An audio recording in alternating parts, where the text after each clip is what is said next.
an alien from ancient Egypt. In the rock-cut tomb of Piri, archaeologists uncovered something they certainly weren't expecting: a tiny faience patikos, an Egyptian protector god, guardian of the path to the afterlife. It lay among beads, amulets, and the remains of 14 buried individuals. This is a rarity for Anatolia. Publications from the Adıyaman Museum call such a find the first recorded there. And the key point is immediately clear. This isn't a pretty trinket, but a working amulet, intentionally placed there. In Egypt, patikos keeps evil, wards off illnesses and bites, and guides through dangerous passages. If such an amulet ended up in a Hellenistic tomb in Commagene, it means the family embraced Egyptian protection as part of their ritual. Piri stood at the crossroads of Anatolia, Mesopotamia, and the Mediterranean, hence the trade links and rapid migration of ideas. But trade alone can't explain this. The foreign symbol was incorporated into the local set of funeral rites alongside the familiar beads and pendants. It was the word alien that caught my attention here. The Egyptian amulet doesn't clash with the Anatolian burial form, it completes it, creating a sense of an assembled protective set. The small figurine demonstrates how easily ancient societies incorporated useful foreign symbols into their faith. Chatsworth's Great Orangery. Long before Joseph Paxton built the iconic Crystal Palace for the Great Exhibition of 1851, he honed his craft at Chatsworth House in picturesque Derbyshire. There he built the colossal Great Orangery, a giant glass house where Paxton pioneered the techniques that would later be used to build London's biggest architectural sensation. As early as the 1830s, while serving as head gardener, Paxton reimagined the landscape of Chatsworth, creating a 16-hectare arboretum and growing exotic crops like pineapples. The idea of modern orangeries was just gaining momentum, and the existing ones at Chatsworth had already fallen into disrepair. Paxton introduced a new roof design, oriented at an angle to the morning and evening sun, and an original metal frame that let in maximum daylight. This approach was quickly adopted by others. In 1836, he began construction of a grand greenhouse, 70 meters long, 38 meters wide, and almost 20 meters high. Even a couple of carriages could pass inside, and a staircase hidden behind rocky ledges led to a gallery with a view of the crowns of tropical palms. The warm climate was provided by 8 coal boilers connected by an underground labyrinth of pipes and a railway that delivered fuel. Up to 300 tons of coal were needed for the winter. However, by the beginning of the First World War, there was a catastrophic shortage of fuel, heating was stopped, and all the plants died. The great greenhouse, insanely expensive to maintain, was soon demolished. But it was here that the technologies were born that made the magnificent radiance of the Crystal Palace possible. Colored frescoes found in Canum Temple. In the Temple of Canum at Isna, German and Egyptian researchers discovered brightly colored ceiling frescoes. The relief images in the central part of the ceiling, according to the German Egyptologist Christian Leitz of the University of Tübingen, amount to a total of 46 images, including the Upper Egyptian vulture goddess Nekhbet and the Lower Egyptian snake goddess Wajit. While Nekhbet, depicted with the head of a vulture, wears the white crown of Upper Egypt, Wajit can be identified by a Lower Egyptian crown surmounted by a cobra. Since 2018, specialists have been exploring bas-reliefs, paintings, and inscriptions in the temple. Work was underway to clean over half of the ceilings and 8 of the 18 columns. Moreover, 2 platbands were cleared of soot. Temples and ancient images of the gods were often painted with bright colors, but they usually faded or even completely disappeared as a result of external influences. Anabar Diamond Needle. In the spring of 2014 at the Anabar Placer, northern Yakutia in Russia, a gold prospector noticed in a tray not ordinary grains of sand, but a tiny transparent spoke the length of a pinky fingernail. Diamonds almost always crystallize facets, but here, a perfect cylinder without a single edge. The find was nicknamed the sewing needle of the dinosaur age. At the Yakutsk Institute, the sample was tested with laser spectroscopy and an electron microscope. The diamond was confirmed, but on the surface they found a thin film of titanium nitride and cobalt dust, a protective layer that covers artificial technical crystals grown by the CVD method. The source was determined from the alloy marking. In the late 1990s, the Yakut Research Institute made diamond thermocouple probes for measuring the temperature of steel ladles. During testing, the probe cracked and the fragment was sent to the dump. Spring floods gradually washed it into the ancient clay layer. That's where the prospector found it. Scientists quickly established its true origin, but the story turned into a local legend. And every spring, gold diggers want to find a similar artifact again. An alien from ancient Egypt. In the rock-cut tomb of Piri, archaeologists uncovered something they certainly weren't expecting: a tiny faience Patikos, an Egyptian protector god, guardian of the path to the afterlife. It lay among beads, amulets, and the remains of 14 buried individuals. This is a rarity for Anatolia. Publications from the Adıyaman Museum call such a find the first recorded there. And the key point is immediately clear. This isn't a pretty trinket, but a working amulet, intentionally placed there. In Egypt, Patikos keeps evil, wards off illnesses and bites, and guides through dangerous passages. If such an amulet ended up in a Hellenistic tomb in Commagene, it means the family embraced Egyptian protection as part of their ritual. Piri stood at the crossroads of Anatolia, Mesopotamia, and the Mediterranean, hence the trade links and rapid migration of ideas. But trade alone can't explain this. The foreign symbol was incorporated into the local set of funeral rites alongside the familiar beads and pendants. It was the word alien that caught my attention here. The Egyptian amulet doesn't clash with the Anatolian burial form, it completes it, creating a sense of an assembled protective set. The small figurine demonstrates how easily ancient societies incorporated useful foreign symbols into their faith. Scientists decided to study the ancient mermaid. A mummified mermaid supposedly caught in the Pacific between 1736 and 1741 is now being studied for the first time. The 300-year-old corpse was prayed for decades at a Japanese temple for its supposed power of immortality, until Hiroshi Kinoshita of the Okayama Folk Society found it in a box. The mummy's macabre grimace was matched only by its bewildering physiology. Although it was only 12 inches long, the upper half definitely resembled a human.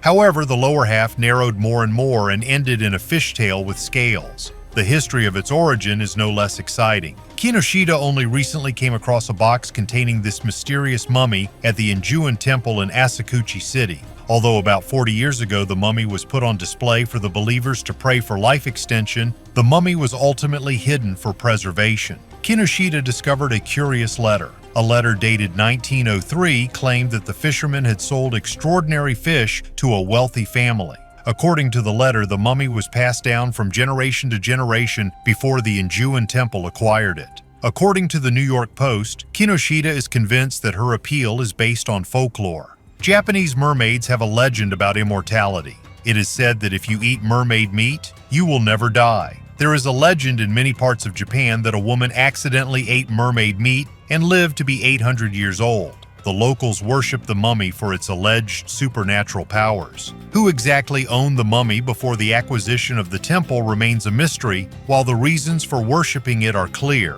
from the legend of the eternal life of Yao Bikuni to predictions of the future. Centuries later, the folkloric mummy totem underwent its first analysis earlier this year. While experts did a CT scan on February 2nd, Kinoshita won't rest until comprehensive DNA tests are completed. He believes that there is a mundane explanation for the strange specimen. Most likely, this mummy is made from living animals, and it would be nice to identify them using computed tomography or DNA analysis. She looks like a fish with scales on her lower body and an ape man with arms and a face on her upper body. However, the mystery will continue until the DNA analysis is completed. Kinoshita said the results will be made public later this year.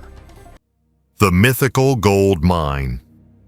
In 1929, Australia found its Indiana Jones, Lewis Harold Bell Lassiter. He claimed that 3 decades earlier he had discovered a huge gold reef in the heart of the continent. There was almost no evidence, but rumors of a missing Klondike excited prospectors and historians. In 1930, Lassiter managed to assemble an expedition and set off into the outback again. He was accompanied by a pilot, 2 prospectors, Aboriginal guides, and even a representative of the governor. However, Lassiter was sullen, confused in his stories, and reluctant to show the way. Having reached Mount Marjorie, he declared that they were lost. His companions considered him an imposter and left. Lassiter was left with only a hunter, but soon the hunter also abandoned him. As a result, Harold continued on his way alone. A year later, he was found dead in a cave. According to his diary, he died of exhaustion after spending his last months among the natives trying to survive. Meanwhile, the legend of the reef did not die out. Numerous prospectors combed the McDonnell Range in the hope of finding gold.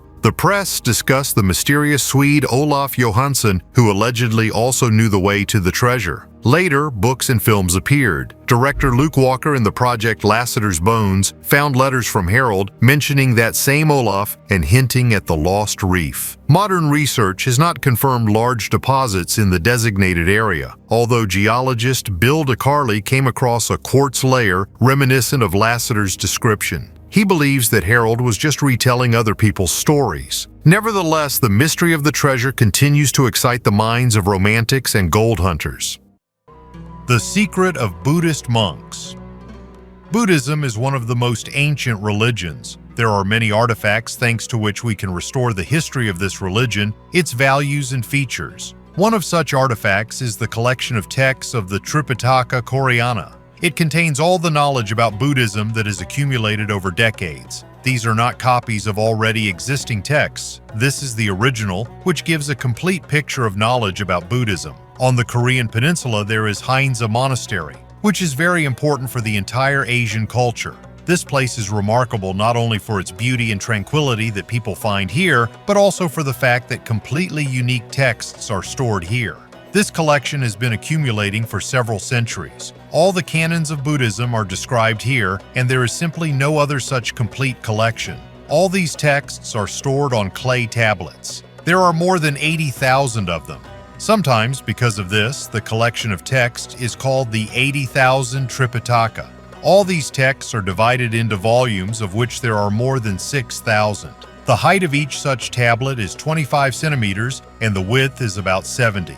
It can be said that all the wisdom of ancient people is stored in these texts, and it took a long time to study this heritage. Now the tablets are carefully guarded, but tourists have the opportunity to see these texts live. The temple in which the texts are stored is open to travelers. Unfortunately, the collection of texts was almost completely destroyed during the invasion of the Mongols. All the tablets were badly damaged, but they were such an important part of the culture that the ruling dynasty commissioned the restoration of all records. Such painstaking and accurate work took more than 10 years. In the end, all texts were restored. They tried to make the plates as similar as possible to those that were lost. For example, the first tablets were made from white birch and cherry trees, and the same types of wood were used in the restoration. In addition, for the sake of preserving the text, the tablets were framed, and this worked. Almost 1,000 years after these tablets were made, they are in excellent condition, and the text on them can be read without problems. The tablets were covered with poisonous varnish so that insects would not spoil them. Secrets of the Vatican. According to archaeological research, the obelisk, which is located in St. Peter's Square, was made in Heliopolis, ancient Egypt, but it is not known during the time of which pharaoh. Then began its movement according to the tastes and whims of the Roman emperors. Octavian Augustus first transported it to Alexandria, Egypt in 30 BC, and then ordered it to be sent by ship to Rome by Caligula. In order not to break during transportation, the obelisk was loaded onto a ship along with 1,000 tons of lentils. Having completed its task, the ship was covered with volcanic ash and sank near today's Ostia, becoming the base of the pier. The obelisk remained in place for more than 1,500 years, until in 1586, Pope Sixtus V decided to move it a few hundred meters to the side, in the center of the square in front of the newly built basilica. The Pope planned to restore all the obelisks that were then in Rome. To prevent the obelisk from becoming a place of idolatry, the Pope performed a ritual of exorcism and then ordered a cross to be erected. It is interesting that the text of the exorcism can still be seen. It is engraved in Latin on the western and eastern parts of the obelisk. It is interesting that ordinary euros are used as a means of payment in this country. But besides this, the Vatican also issues its own coins, which used to depict a portrait of the ruling pontiff and now the coat of arms of the Pope. Commemorative coins are also minted, and money is sold, being a significant source of income for the country. In addition to its own mint, which of course is open only to the elite, a huge collection of old and rare coins can be found in the Münzkabinet at the Vatican Library. The funds of this museum have only officially 300,000 different coins and medals, and how many are hidden in the caches? Impossible to count. After all, the possibilities of the Catholic Church were endless, especially during the period of wars and the great geographical discoveries. Many wealthy Christians donated their wealth to the benefit of the Church. Yes, and the pontiffs themselves bought valuable artifacts. So Pope Benedict XIV made a huge contribution to the collection of coins. By his order, a collection of Greek and Roman coins belonging to Cardinal Alessandro Albani was purchased. So the history of the current civilization can be easily traced through these really old coins. This is a collector's dream come true. In the Vatican, archaeologists have discovered hundreds of well-preserved graves in a Roman necropolis dating from the reign of the ancient Roman emperors Nero and Gaius Julius Caesar. The search engines found about 250 funerary altars, including headstones on the graves of the Roman elite and freed slaves. The excavations have provided unexpected insights into Roman life at the time, such as the transition of people from the lower classes to the higher social strata, as well as changes in burial practices and the transformation of beliefs. The Roman necropolis is located on the Hill of the Vatican along the ancient Triumphal Way. Archaeologists have explored only a small part of the territory, about 1,000 square meters. Tombs with human remains date back to the 1st to 4th centuries AD and include many tombstones, funerary portraits, and sculpted sarcophagi with the names of the buried. Traces of Denisovans in a cave in northern Laos. In Laos, in the Tam Ngu Khao 2 cave in the Annamite Mountains, a 130,000-year-old tooth was found, which, as it turned out, belonged to a representative of the Denisovans, a subspecies of ancient people whose traces were previously found in the Denisova cave in Altai and in China. The found tooth, molar, belonged to a girl aged 3.5 to 8 years. The age of the find was determined by sedimentary rocks in the cave and amounted to 164 to 131,000 years. The close morphological similarity to the Xiahe specimen from China indicates that they belong to the same taxon and that Tam Ngu Hao 2 most likely represents a Denisovan. The anthropological material of a Denisovan in Southeast Asia was found for the first time. The authors of the publication attribute the rarity of the find to the peculiarities of the region's climate. Also in the cave were found teeth of large mammals, including Stegodon, an ancient proboscis animal, a relative of the mammoth, elephant, and rhinoceros. For the first time, traces of Denisovans were discovered in Altai, in the Denisova cave in 2010,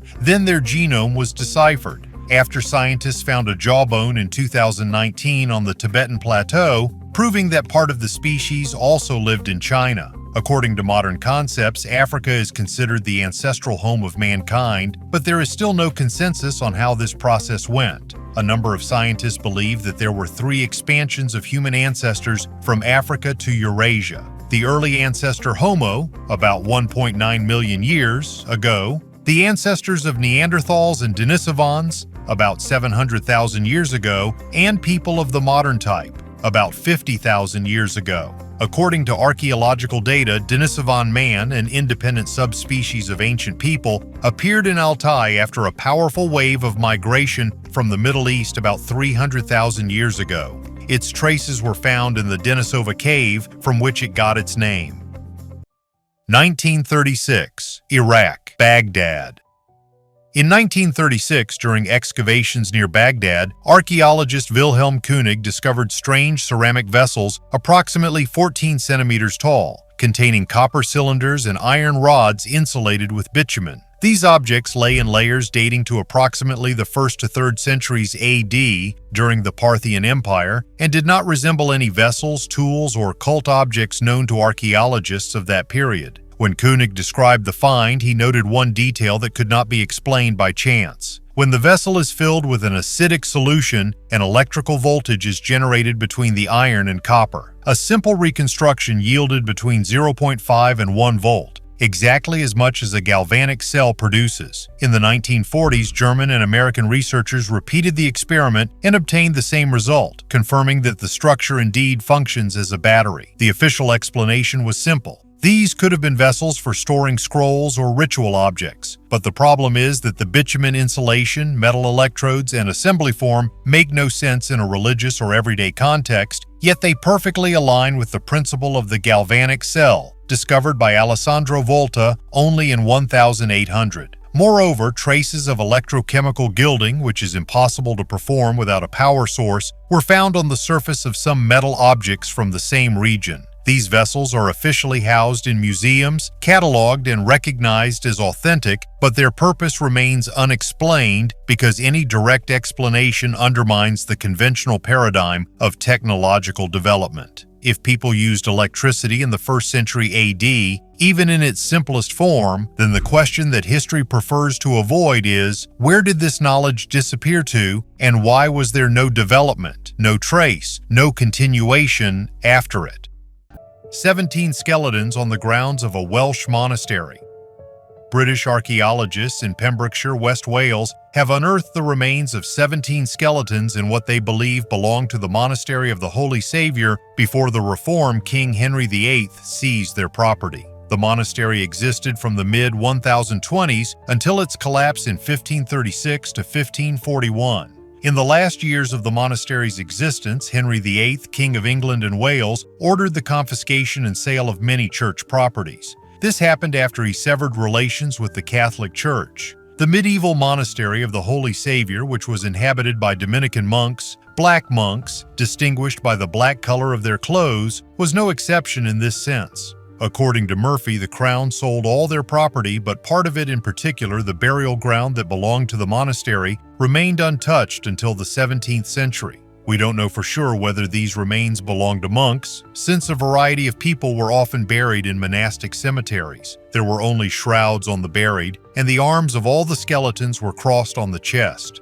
During the Middle Ages, approximately 500 to 1500 AD, monasteries were popular places for burial. Initially, the monastic cemeteries were intended only for the monks themselves, but quickly became popular places for the burial of the laity. The current excavations are taking place ahead of major construction in the area, with plans to build a 3-story grocery store with a bar and a rooftop terrace in the area.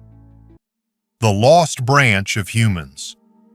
Human remains dating back about 6,000 years were found on a high plateau near Bogota. Ancient DNA was carefully extracted from teeth and dense bones, purified of impurities, and compared with large databases. There were no matches with modern peoples. The genetic imprint stands separately. This means that an independent group of hunter-gatherers lived in those places, which eventually disappeared from today's picture, either dissolved without a trace or broke off. Small groups are vulnerable to any changes. The climate and prey change, neighbors arrive, diseases or migrations begin. Over several centuries, the original portrait is easily lost. In such cases, ancient bones retain a trace, but it is no longer legible among living descendants. It is important to stick to the facts. This is not another race or a sensation for the sake of a headline. The point is that the flow of migrations went along different paths and with different endings. To understand the fate of this line more precisely, new samples from the same layers and neighboring areas are needed. Perhaps further in time, distant kinship will be discovered. Today, one thing is clear. Not every human branch has survived to this day. Here we manage to see traces of people who no longer exist as a separate group. The Algerian Atlantis. The underwater part of Tapasa is now being studied as seriously as the ruins on the shore. Divers and marine archaeologists are documenting amphorae, cisterns, storage niches, and most importantly, a pier carved into the rock, which looks like an engineering feature rather than a random landform. These fragments piece together a picture of a port that operated from at least the 4th century BC to the 3rd century AD, and the profile of the finds points to regular trade rather than occasional waste dumped into the sea. UNESCO insists on expanding the protected waters because the surf quickly erodes the cultural layer, and without the designated area, the site is vulnerable to illegal diving, which would mean losing even what we have seen. The team is recovering artifacts spotted back in the spring and following the dark contours of the structures with new equipment, but only a series of dives and sediment analysis will provide a definitive answer. Is this a sunken city washed away by the waves, or the lower tier of an ancient harbor gradually submerged beneath the waves? What's most compelling here isn't the word Atlantis, but the opportunity to peer into the workings of a real port that fed three eras, the Phoenician, Roman, and Byzantine, at once. If we can document the layout of the piers and cisterns, we'll finally understand what exactly this coastal hub looked like, something the sources remain silent about but the sea still preserves. Skeletons on chairs.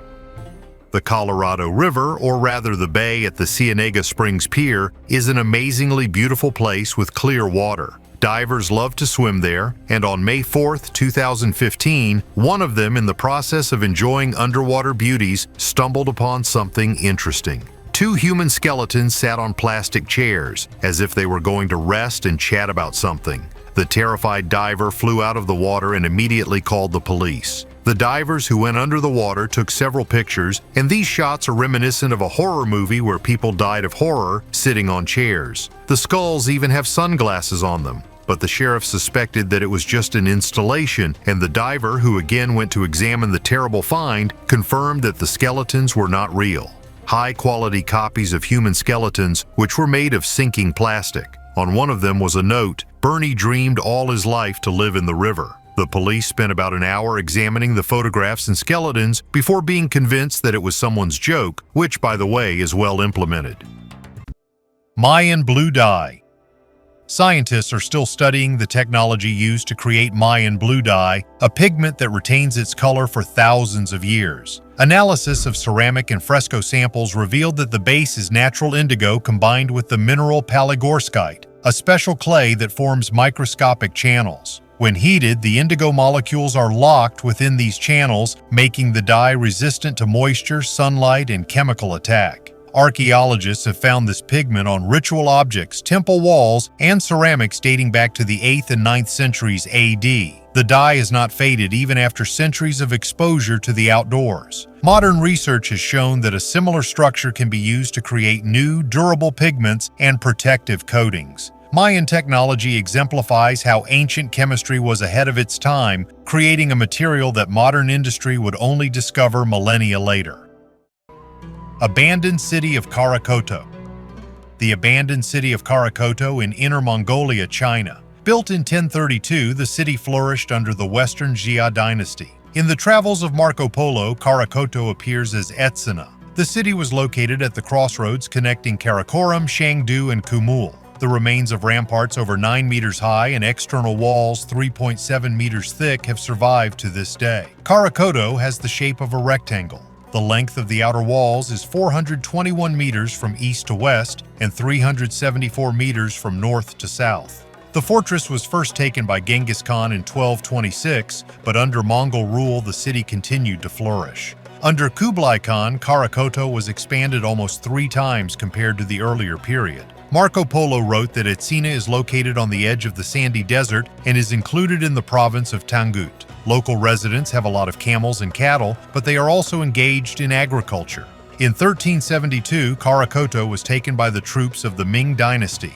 Its Mongol ruler fled, and the Chinese victors got numerous captives and more than 10,000 heads of cattle. Shortly thereafter, the inhabitants left Khara-Khoto and, figuratively speaking, disappeared into the local sands. According to one version, this happened due to lack of water. Archaeological finds show that after 1380, the city was uninhabited.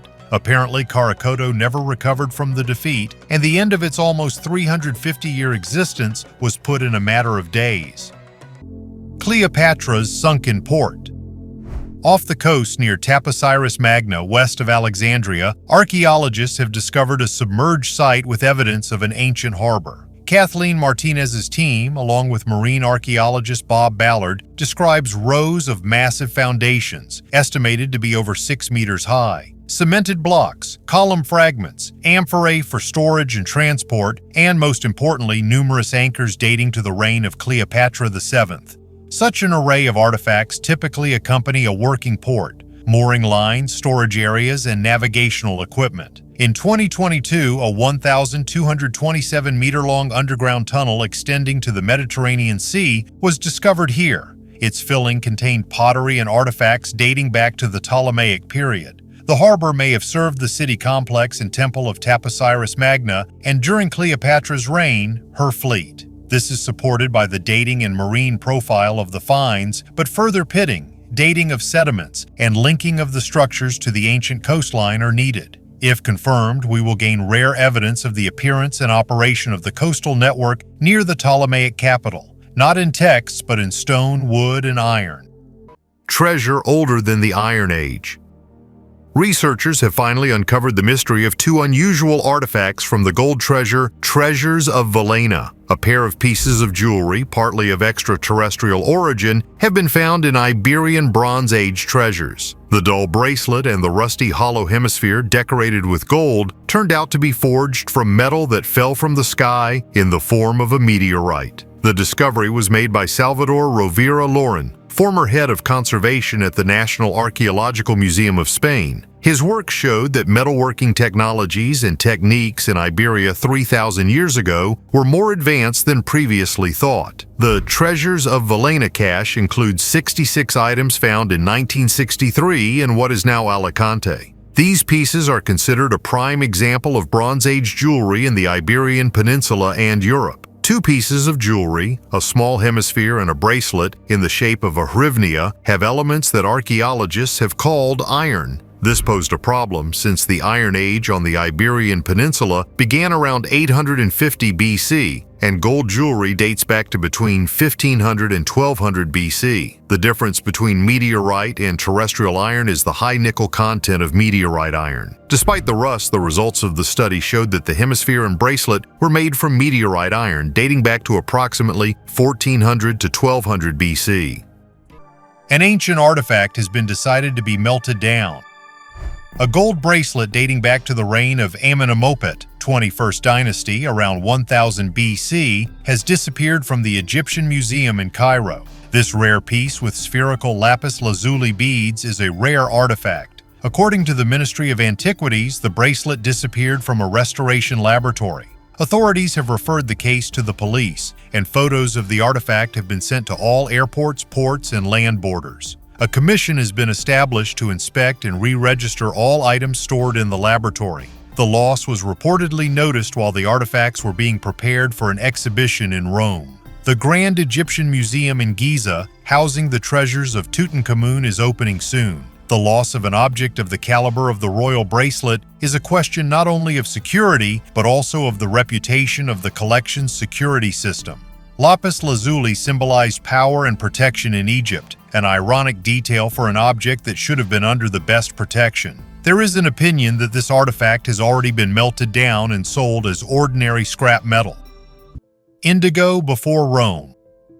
In the Zudzuana cave in the Caucasus, a thin blue coating was found on the working edges of stone tools. Analysis revealed the chromophore indigotin, dating the complex to approximately 34,000 years ago. The particles are concentrated where the tool is most worn, with starch grains lying nearby. Researchers from Ca' Foscari believe this is not a random trace of soil, but rather the deliberate processing of plants not intended for food. Dyes, infusions, and mordants are obtained from such raw materials. They are used to fix color in fibers and leather, treat threads and ropes, and test their medicinal properties. These technologies usually disappear without a trace. The organic material rots, leaving only microparticles on the stone.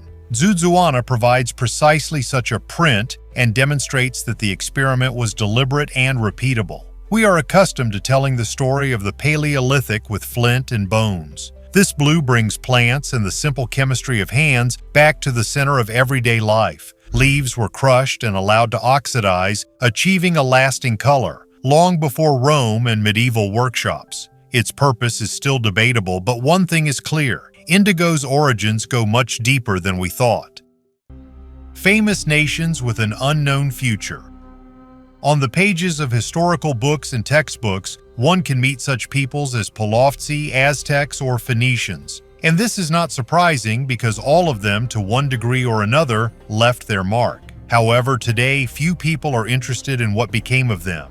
Did they disappear, or do their descendants still inhabit the planet? And I'll start with the very Aztecs, whose temples have survived to this day. Many people remember this people for their rituals, but for some reason few people pay attention to their cultural development. but they highly valued poetry and theatrical performances in which musicians and acrobats participated.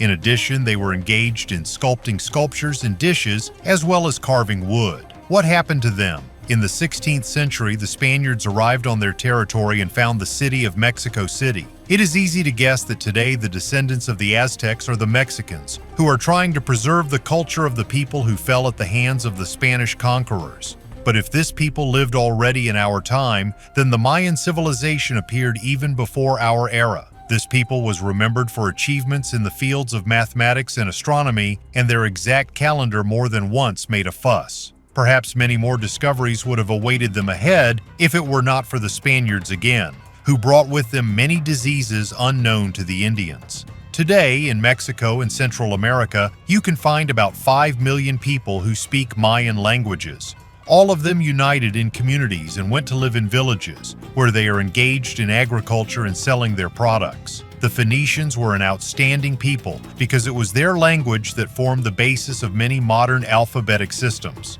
It was among them that there were prominent merchants and sailors, as well as glass and ceramics craftsmen. But just acquired wealth did not provide their state protection. So back in the 4th century BC, the Phoenicians disappeared, and other countries such as Lebanon and Syria have settled on their territory today. Remember how the Gauls were shown in the Asterix and Obelix movie series? So this Celtic tribe was indeed considered barbarians, although in fact they cannot be called savages. Their rather complex society revered the Druids and advocated gender equality.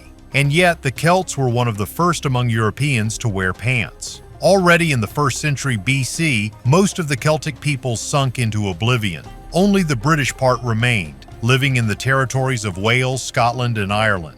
Despite the fact that this people has ceased to exist fully, their culture continues to live and is actively sung by people from all over the world at various annual festivals. Surely everyone has heard about the Incas, who lived in the 12th century in the territory from Chile to Ecuador. But few people know that poverty and unemployment were not allowed in this empire, which they fought with the motto, "Do not lie, do not steal, do not be lazy." What is it about this people? The creation of a lunar calendar as well as a method of transmitting secret information using quipu, a complex interlacing of knots and ropes. And once again, a promising civilization fell due to the Spaniards, who brought a smallpox epidemic to their land. It is known that the Palovtsi were nomads who did not try to create their own state, but simply moved from the territory of Central Asia. However, it is unlikely that many have heard the opinion that the representatives of this people look like blue-eyed blondes with mongoloid features. In the 13th century, the Palovtsi ceased to exist, merging with other peoples and adopting their way of life. Well, I will finish with the Bulgars, known today as the Bulgarians. Unlike the Palovtsians, they founded their state in the 7th century. After the adoption of religion, these people became close to the Slavic culture so much that even the oppression of the Ottoman Empire did not win them over to the side of the Turks in 5 centuries. True, the independent country known to everyone today, Bulgaria, appeared only at the beginning of the 20th century. 1513. A map that shouldn't exist.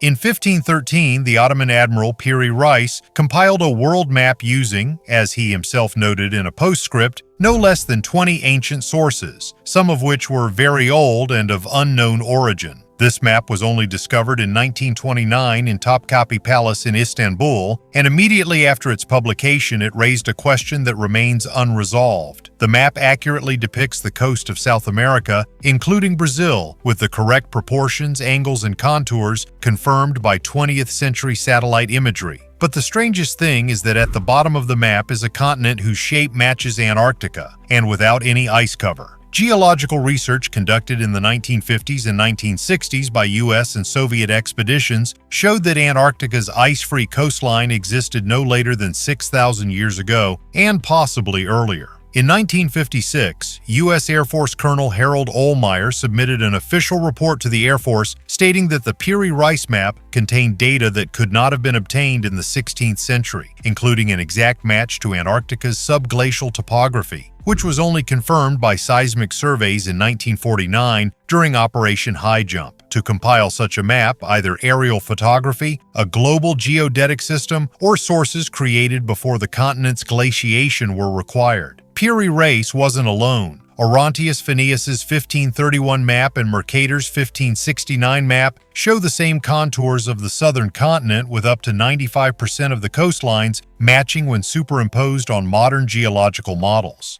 But the official narrative maintains that Antarctica was discovered only in 1820, and before then, humanity lacked both the technical capability and the geographic knowledge for such cartographic constructions. If these maps are accurate, then someone mapped the Earth long before the age of sails, compasses, and longitude. And if these sources existed, then geographical knowledge was completely lost, because after the 16th century, such maps were no longer produced, and humanity was rediscovering a world that had already been measured. Mysterious Itbaraks. Turkic legends remember a people with a human body and a dog's head, the Itbaraks. The Oghuz Khan tales place them in the northwestern outskirts near Siberia. The name is a combination of it, dog, and barak, a long-haired breed. The descriptions are consistent. Dark skin, variegated fur, a dog-like skull. Oghuz Khan once retreated before them, went into exile, and later returned and conquered. He gave the conquered lands to his son, Kipchak, the ancestor of the Kipchaks. The name Kipchak itself is associated with the legend of being born in a hollow tree. To understand why dog-headed people appeared in these stories, one must remember the role of dogs among the early Turks. A dog is a helper and guide, not an evil spirit. In the 12-year cycle, there is a year of the dog. Its habits were imitated in shamanic rituals. In myths, the dog Barak carries the shaman up, and in Altai stories, a dog protects the first humans from Erlik. Thus, one's own dog represents protection and a connection with the spirits. Against this backdrop, Itbaraki is the image of outsiders. The same canine features, but no longer a protector, but a boundary and a threat. This technique is understandable. It marks the edge of our world and reminds us of the rules of conduct in a foreign land. Parallels are found among neighboring animals: Greek cynocephaly, Indian guardian dogs, and European chronicles of northern tribes. The pattern is the same everywhere. An unusual face equals a sign of distance. One can debate whether the impression was based on a real one, masks, totemic headdresses, or distant neighbors with an unusual appearance. But tradition doesn't necessarily require this. In legends, Itbaraki referred to those on the other side. This is how they mark the border of their world. Spanish galleon with countless treasures.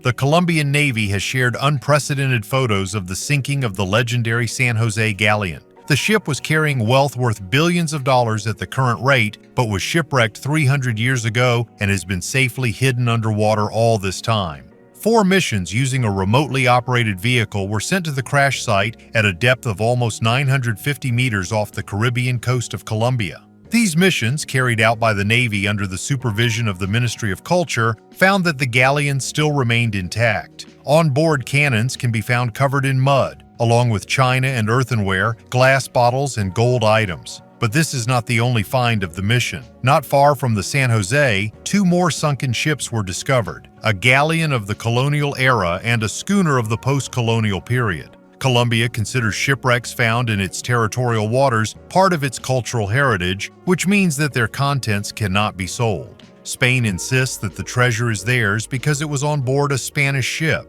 The Khara-Khoto people in Bolivia also insist on their rights, since the colonialists plundered their territories and forced the people of the community to mine precious metals. However, retrieving a ship from the bottom of the sea is a difficult task, both technologically and scientifically, due to the depth of the ship. In the meantime, Colombian authorities have identified 13 more locations off the coast of Cartagena that they want to explore in search of other wrecks.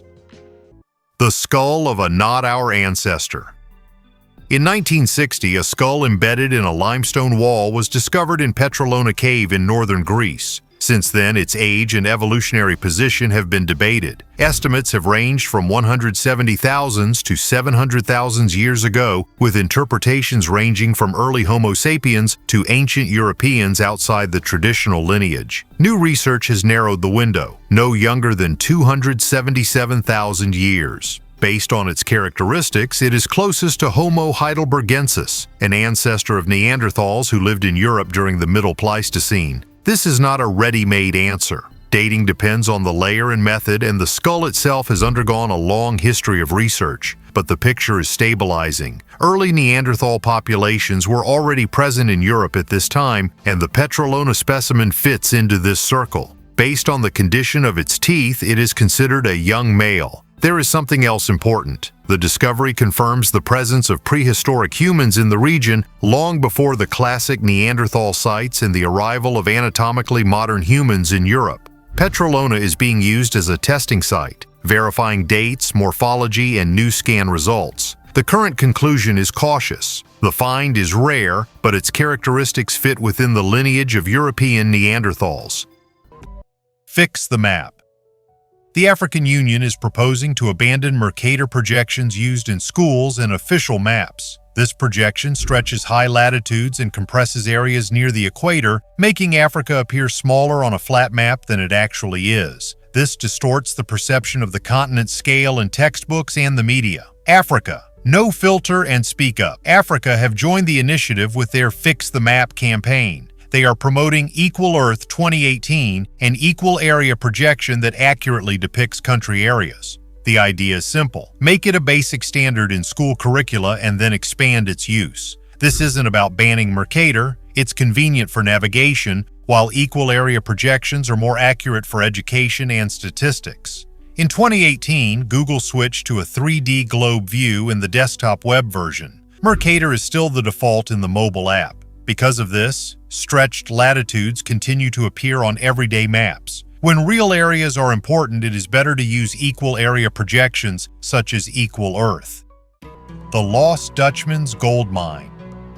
Perhaps the most popular lost treasure story in North America is that of the Lost Dutchman's Gold Mine. Mount Superstition, located near Phoenix, Arizona, is the purported location for this lost treasure. In 1840, the Mexican Peralta family discovered a rich gold mine. Their last gold mining expedition to Mexico took place in 1848. According to legend, this expedition was attacked by the Apaches, and all members of the family were killed except for 2 people from the Peralta family who managed to escape to Mexico. The area where the expedition that killed people passed is known as the Land of Massacre. Few people knew the exact location of the gold mine. The number of workers on it was limited. Many maps have survived over the years only to be lost forever. The people who claimed to have found the location of the Peralta mine could not return from there, or some misfortune befell them before they reached the legendary mine. The legend of the Lost Dutchman's Gold Mine is that a German immigrant named Jacob Walser discovered the famous Peralta mine. Walser and his partner Jacob Weiser worked hard at the mine and managed to hide some of the gold somewhere in the mountains. Weiser was killed, most likely by Apaches or Waltz himself. Walser moved to Phoenix due to failing health and died in 1891. He described the location of the mine to a neighbor who took care of him until his death, but it was not possible to find the gold mine of the missing Dutchman. Ring with a hologram. This unusual Roman ring, found in the tomb of the noblewoman Aebutia Quarta, dates back to the 1st century AD. Its unique feature is the hologram effect created by a masterfully engraved portrait, presumably of her son Titus Carvilius Gemello. Titus, according to historical data, died at the age of 18, and the ring probably served as a tribute and symbol of his mother's grief. The ring is made of gold, and the stone set in the frame is perfectly polished and contains a miniature image. This portrait is unusual for that time. The details of the face look so realistic that they create the impression of a 3-dimensional image, as if looking out from the depths of the stone. This technique of execution was incredibly complex, indicating the highest level of skill of ancient Roman jewelers. But the ring also raises mystical questions. Some believe that its owner could have used it as an amulet connecting her with the spirit of her son, perhaps for advice or protection. The mystery of the artifact is enhanced by the fact that very few similar engravings with this effect have been found, and it is still unclear how such a striking optical illusion was achieved. Portrait of a Viking. A miniature walrus tusk figurine found in a burial mound in Norway in 1796 has been redescribed in the collection of the National Museum of Denmark. It stands approximately 3 centimeters tall and dates to the second half of the 10th century.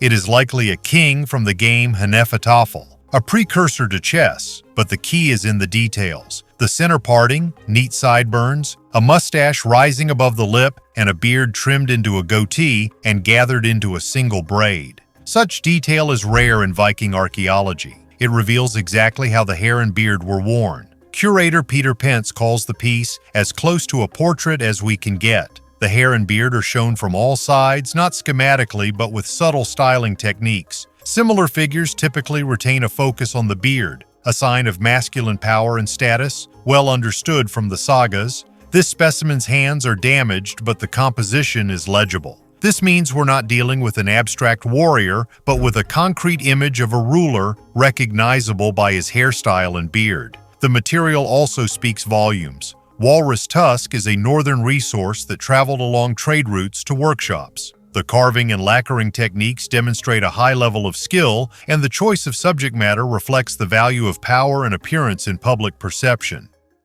Face of Amenhotep III. Amenhotep III ruled ancient Egypt 3,400 years ago at the height of its power. Considered one of the richest men in history, he was revered as a living god and was the grandfather of Tutankhamun. Now we can see his true face, thanks to scientific reconstruction. Amenhotep III led Egypt to unprecedented prosperity and international power. There are more statues of him than any other pharaoh, but his face has never been reconstructed. An international team of scientists decided to show us what this man looked like. Michael Habicht, an archaeologist at Flinders University in Australia, notes that Amenhotep III looked different than in his statues. This suggests that all the Egyptians who lived after his death did not know what he really looked like. His face after reconstruction expresses the calm of a man who stood for peace and lived in an era of economic prosperity. Research showed that the pharaoh was obese, sick and inactive, suffered from dental problems, was almost bald, and had a height of only 156 centimeters, which made him one of the shortest pharaohs. Brazilian graphics expert Cicero Moraes digitally reconstructed Amenhotep III's skull using data from living donors to determine the size and position of the nose, ears, eyes, and lips. The reconstruction also took into account historical data about his strong physique. This is the first close-to-reality image of the face of Amenhotep III, which includes not only the face, but also clothing and accessories. Amenhotep III died between the ages of 40 and 50, leaving his successor a country at the peak of power and wealth. In diplomatic letters, foreign rulers begged him to send them gold, describing Egypt as a country where gold was as abundant as sand. There is speculation that Amenhotep III's mummy may have been covered in gold leaf, making it look like a statue of a god. It is also suggested that the pharaoh was a great connoisseur of women, importing hundreds of foreign harem ladies. After the death of Amenhotep III, his son Amenhotep IV changed his name to Akhenaten and established the cult of the sun god Aten.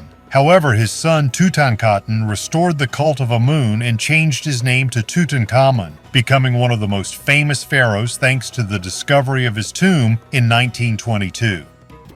Wooden Wheels of Lejda. In 2002, archaeologists dug up a 70 centimeters diameter wheel with an oak axle in the Slovenian marshes of the Ljubljana marshes. Radiocarbon dating showed an age of 5,100 to 5,350 years. Older than the Sumerian carts and even older than any official date from school tables for the invention of the wheel. The design is striking in its simplicity and maturity at once. Two maples connected with oak tenons, traces of carbon along the rim. It looks like it was fired for strength, as if the craftsman already knew the techniques of maintenance. At first, many bloggers were sure that the find rewrites history. Supposedly, European hunter-fishermen from the Neolithic pile villages were ahead of Mesopotamia. Scientists treat the find without sensations. The dating is confirmed, but the maple disc may have been part of a simple hoist for fishing nets or a two-wheeled wheelbarrow and not a wheel for a large cart. Even such a modest version is important. It means that people could have come up with the idea of the wheel at least twice, independently of each other. Now the artifact is on display in the City Museum of Ljubljana. Tourists stroke the blackened rim and involuntarily imagine what kind of plank flooring it rolled the load on and whether even more complex mechanisms of that very Neolithic village are hidden in the neighboring swamp. Cave of King Herod the Great. An international team of archaeologists conducted a comparative analysis of alabaster, the components for the manufacture of which were mined in ancient times in the Levant and Egypt. As a result, a cave was found in which raw materials were mined for the manufacture of the famous luxurious baths of King Herod the Great. Until now, it was believed that ancient Egypt was the main supplier of calcite for the manufacture of luxurious alabaster products, including for the rulers and aristocrats who lived on the territory of modern Israel. A striking example of such luxury items are two baths of the famous biblical king Herod the Great, found in the fortress of Kypros in his royal palace located south of Jerusalem. They are kept in museum funds in Austria. These bathtubs are made from finely worked calcite alabaster. The fact that both bathtubs were clearly made in Israel and not in Egypt, as one might expect due to the high quality of the stone, came as a special surprise. This means that Herod the Great used local products, and the production of alabaster in Judea in the second half of the 1st century BC was sufficiently developed and of high enough quality to satisfy the luxurious standards of Herod, one of the best builders among the kings of that period. Fossil shell jewelry. Beads made from fossilized marine mollusks were found in the El Tesoro and Cueva del Hoyo de la Mina caves in southern Spain. These are cephalopod shells from ancient coastal deposits near Malaga. The shells themselves are much older than the people who wore them. Late Paleolithic and Neolithic collectors selected almost exclusively two species, Paradisum inequale and Paradentalium sexangulum, although the remains of 24 other species were found nearby. In total, the researchers described 37 fragments. Some date back to the Magdalenian, approximately 17,000 years ago, others to the later Neolithic. The shells show signs of processing. They were cleaned, polished, and in places coated with red ochre. In El Tesoro, individual fragments were inserted into one another to form a simple clasp.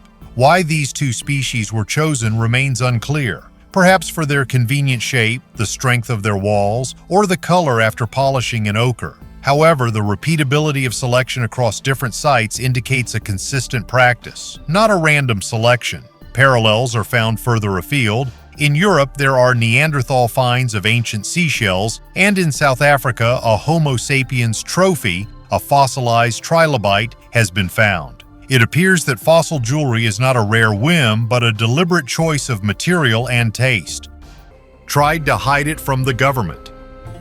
During the construction of a house in the village of Mohammadpur Baganki, Haryana, India, ancient bronze idols dating back about 400 years were found. The statues depicting the Hindu deities Vishnu and Mata Lakshmi are distinguished by exquisite carvings and designs. The owner of the site tried to hide the discovery by offering the builder who discovered the artifacts money for silence. However, the builder contacted the police, and thus the authorities learned about the existence of the idols. Local residents, regarding the idols as a divine blessing, expressed a desire to build a temple on this site, but the Department of Archaeology refused, saying that the artifacts were the property of the state and should be preserved for study and subsequent storage in a museum. The statues are currently undergoing scientific analysis to determine their exact age and history. Previously, scientists confirmed that the idols are about 400 years old. Researchers are also looking for inscriptions or marks on the idols that could shed light on their origins.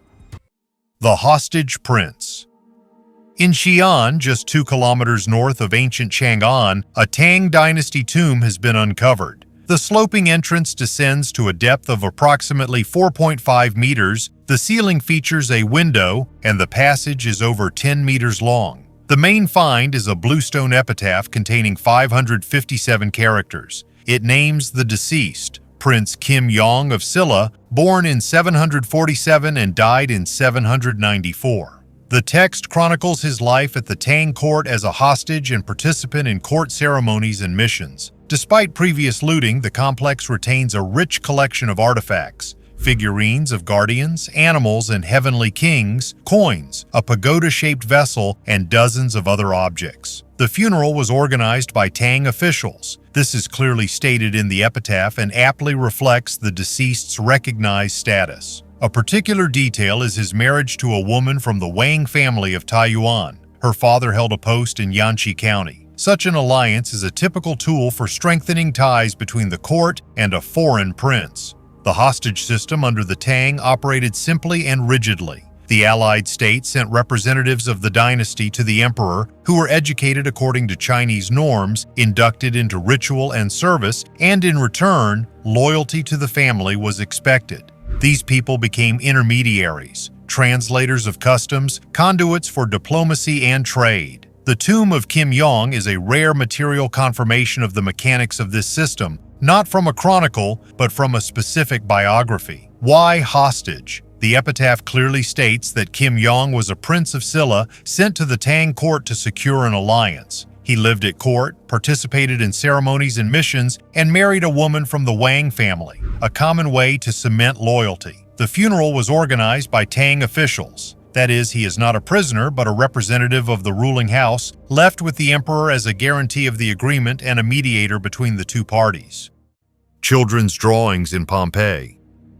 These findings immerse us in the everyday life of ordinary people on the eve of the disaster. Antique graffiti depicting fighting gladiators was found among the ruins of Pompeii. Scientists believe that these scribbles provide a better understanding of the way of thinking of the ancient Romans. The charcoal drawings were discovered among the ruins of the courtyard of the Casa del Secondo Cenacolo Colonnado, colonnaded house of the Second Last Supper. Researchers say the drawings were created by children probably aged 5-7 years. This is confirmed by the fact that nearby there was a silhouette of a small hand outlined in charcoal. This confirms that even ancient Roman children visited amphitheaters to watch bloody spectacles. Graffiti was found on one of the walls of the corridor near the service yard, approximately 1.5 meters from the floor level. The children probably climbed onto the scaffolding. The drawings depict two gladiators facing each other. Nearby is a scene of Venetia, hunting games, also with two fighters armed with long spears. They appear to be about to fight a pair of wild boars. On the right is the head of a bird of prey, presumably an eagle. In another room, most likely intended for storing amphorae, another series of drawings appeared on the walls, again at a not very high height. These are three small hands outlined in charcoal, two scenes of gladiators fighting, two figures playing with a ball, a boar, and finally, a scene of hand-to-hand combat in which one of the two fighters is lying down.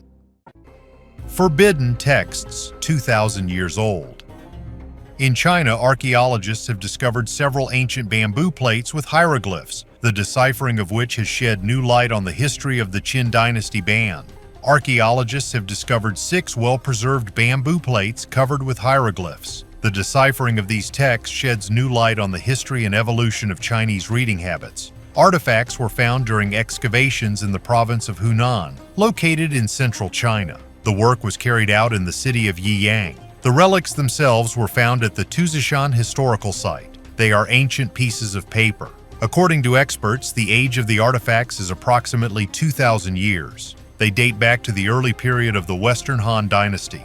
The excavations were carried out in 2013. However, it is only now that Zhang Chunlong, the head of the excavation team, has made public the results of a study of the findings made at that time. According to him, there are unusual records on 6 bamboo plates. In fact, this is the correspondence of people who discuss offering books among themselves. Archaeologists believe that the texts discuss the lifting of the ban on the private collection of books. For the first time, such a ban was introduced during the reign of the Qin dynasty.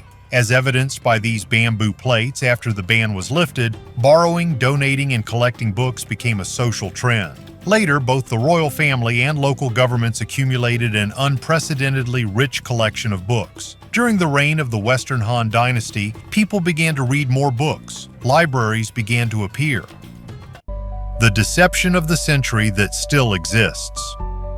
In the mid-19th century, London was swept by a craze for medieval Lied artifacts. Medallions, amulets, and coins with crude carvings, strange dates, and meaningless inscriptions appeared on the market. Many experts declared the items authentic. No modern counterfeiter would make such a sloppy forgery. They were mistaken. The perpetrators turned out to be 2 low-level dealers, William Smith and Charles Eaton. In 1857, they set up a cottage industry on the banks of the Thames. Plaster molds, lead alloys, acid antique, and a coating of river silt. They were unable to imitate the inscriptions. They wrote at random using Arabic numerals where Roman numerals would have been used in the Middle Ages. The crudeness became proof of authenticity. Leading antiquarians, including Charles Roach Smith, seriously argued that a forger would have worked more efficiently. The scale of the fraud was enormous, up to 10,000 items over several years. Doubts arose due to the sheer quantity. In 1858, Henry Sayer Cumming publicly announced the forgeries, but the controversy dragged on until politician and antiquarian Charles Reed launched his own investigation. He lured away one of his accomplices and obtained plaster molds, direct proof of the origin of the antiquities. Then the story became even more absurd. After the exposure, Smith and Eaton continued their craft and even improved their quality. There were arrests on a tip from a priest, a release due to lack of evidence, and Smith's disappearance after his partner's death. The duo's legacy lives on. Their medieval artifacts are found in museum collections and pop up at online auctions, once again catching those who believe that curvature is a sign of authenticity. Given the number of artifacts they made, it's hard to imagine how many are now held in museums around the world, and especially in private collections. After all, few people would want to admit that they once bought a metal dummy for a huge amount of money. Thuringian Dagger. After heavy rains near the village of Gütersleben, northern Thuringia, a bronze dagger emerged from the soil. The finder didn't retrieve it and reported it to archaeologists. A restoration workshop in Weimar confirmed that it was a Bronze Age dagger, approximately 3,500 years old. It had a plate handle. The wide, flat heel of the blade was attached to the handle with rivets, usually made of wood, horn, or bone. The technology was complex for its time, casting a bronze plate, honing the edge, grinding the base of the handle, and drilling holes for the rivets. On such objects, the rivet marks reveal how the handle was held in place and whether the blade could withstand the load. Next comes alloy analysis, proportion of tin and impurities, X-rays, and corrosion stabilization. If organic matter remains on the handle, it will be possible to reconstruct the shape of the hilt. The artifact was found without a grave or cultural layer. It was likely pushed to the surface by shifting karst soil after a heavy rain. In any case, it is a valuable find. Direct evidence of crafts and exchanges in central Germany during the Bronze Age. Such daggers could have been working weapons, a status symbol, or a gift to the earth. An examination will reveal the exact scenario.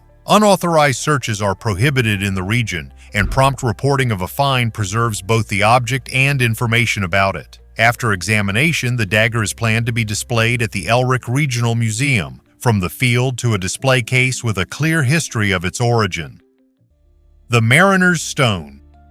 On Hindhead Heath in Surrey, near the natural amphitheater of Devil's Cauldron, stands an old tombstone. It bears no name. It is a monument to the unknown mariner killed in September 1786 on the hillside. Not everyone knows the story, but it is well documented. The sailor was sailing from London to his ship in Portsmouth, stopped at the Red Lion Inn in Thursley, met 3 sailors, James Marshall, Michael Casey, and Edward Lonigan, and set out with them toward Hindhead. Robbery and murder followed. The body was dumped in a ravine. The head was nearly severed. The perpetrators were quickly identified. They tried to sell the items at the Sun Tavern in Rake. 6 months later, they were tried in Kingston and hanged on a triple gallows at the crime scene on April 7, 1787, a classic public execution of the time, serving as an example to others. Who was killed is unknown. Edward Hardman, born in London in 1752, is sometimes mentioned, but there is no evidence. Locals raised money for a slab and erected a monument. The sailor's grave itself is in the local cemetery, and the headstone was left on the road so travelers would remember the story. The story often resurfaces in local history and 19th century literature, and the place has become a local legend.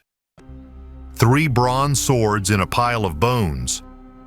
Greek and Italian archaeologists have discovered several Mycenean tombs in a necropolis near the modern city of Ion, ancient Aegean. This place is identified with the ancient city of Ripa, whose natives participated in the Greek colonization and founded Croton in Magna Graecia. The message was published on the website of the Ministry of Culture and Tourism of Greece. Despite the proximity to the ancient Greek cities of the Achaean Union, the necropolis belongs to an earlier Mycenaean settlement, which has not yet been properly excavated. This year, archaeologists discovered a large rectangular hall with a hearth in the center, the so-called megaron, with ceramics typical of the 17th century BC. A remarkable find was made in Tomb 8. In the bone heaps of old burials of the 14th and 12th centuries BC, 3 bronze swords were found, 2 of which retained parts of wooden hilts. Presumably, the swords were made in the palace workshop, possibly even in Mycenae. Experts classified them as types D, mid-15th century BC, and E, mid-13th century BC. According to the Sandar's classification, this is a classification of Greek bronze swords developed by the British archaeologist Nancy Sandars. The presence of such expensive things in the necropolis near Aegean should not be surprising.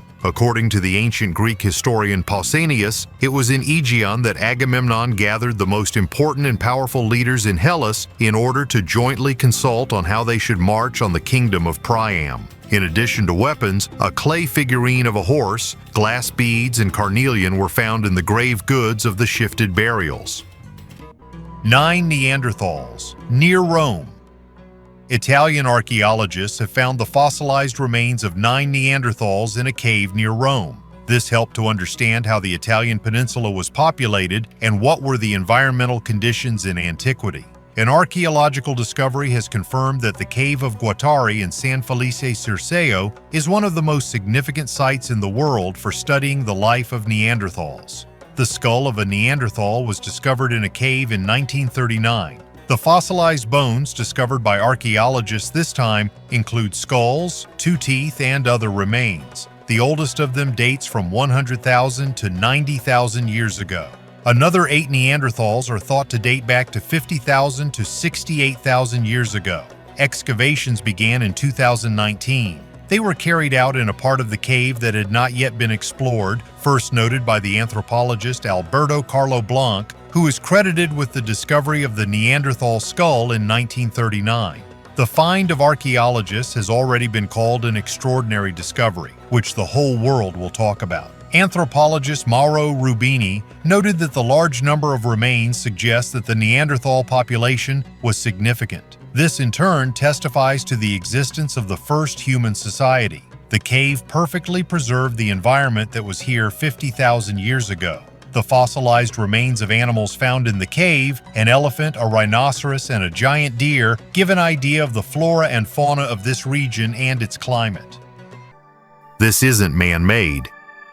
In 1995, divers first noticed strange circles on the Pacific Ocean floor, complete with a maze and rims decorated with shells. Initially, they were attributed to currents and the mythical underwater architects. A real explanation for the discovery only emerged in 2011 when an underwater photographer captured the architect itself, a white-spotted pufferfish, Torqueguiner albomaculosus. The design turned out to be simple and quite intriguing. The male plows the sand with his pectoral and caudal fins for several days. The diameter of the structure is up to 2 meters. Large ridges along the edges catch the current, while in the center the fish sifts the sand and deposits the finest grains. On top are neat decorations of shells and pebbles. All this isn't just for show. The fine sand holds the eggs, the rims dampen currents, and the shells help direct the water jets. Females choose a mate based on the quality of the nest's construction. The cleaner the center and smoother the combs, the higher the chances of laying a clutch.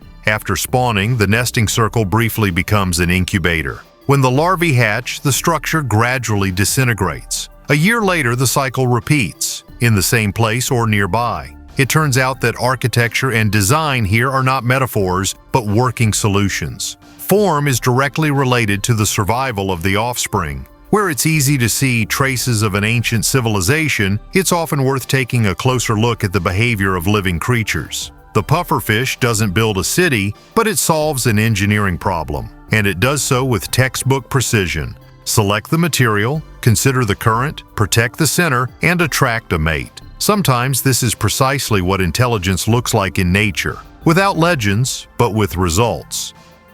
Zhang Heng's seismoscope. Year 132 AD, China, Eastern Han Dynasty. The scholar Zhang Heng shows his courtiers a large bronze vessel. Around it are 8 dragon heads, each with an open mouth. Inside is a simple but clever mechanism. When an earthquake occurs far away in the country, an invisible jolt slightly moves the internal pendulum. It presses the right lever, and a ball falls from the mouth of the corresponding dragon directly into the toad. The sound of the ball is a signal. The jolt came from this direction. Not the force, not the duration. It is the direction. The main effect of this thing is an early warning. The capital might not shake at all, but the ball was already falling. Chronicles cite a characteristic episode. The device worked, although the city was quiet. A few days later, a message came from the western province about a serious earthquake. It was useful for managing the empire, knowing where to look for destruction, where to send help, and who to call for a report. An earthquake is elastic waves in the ground and air. Even if you don't feel them, the sensitive pendulum inside the vessel oscillates. Then it's a matter of technique. A small shift translates into the movement of the lever. The lock releases the ball, and we get an unambiguous direction indicator. In essence, this is a signaler, not a recording device, but for the 2nd century it was a huge step. A natural phenomenon was translated into the language of simple mechanical actions. Modern reconstructions show that the idea is viable. By making the pendulum slightly shorter or heavier, the sensitivity is changed. The arrangement of the levers sets 8 directions. In reality, more sectors could have been used, but 8 were enough to understand where to look on the map. Ancient quarry in China. China holds many mysteries. Among them are not only ancient burials of people with fair skin, but also pyramids buried under a layer of earth, the size of ancient megaliths, as well as traces of processing on their surface. Conspiracy theorists believe that their origin is the merit of an ancient people with high-tech knowledge, as well as extraterrestrial technologies and living on the territory of ancient China. There is a possibility that it was this people who built the Chinese pyramids, and at the same time the first burials of fair-haired giants of the Caucasoid race appeared. According to historians, the last development of limestone in this quarry was carried out in the 15th century. The reasons for stopping work and stopping the extraction of the mineral are not known to science. Limestone is quite simply processed, so the extraction was carried out with the help of improvised means, as evidenced by chaotic scratches on the walls. It is strange that the quarry has survived to our time and has not suffered from erosion.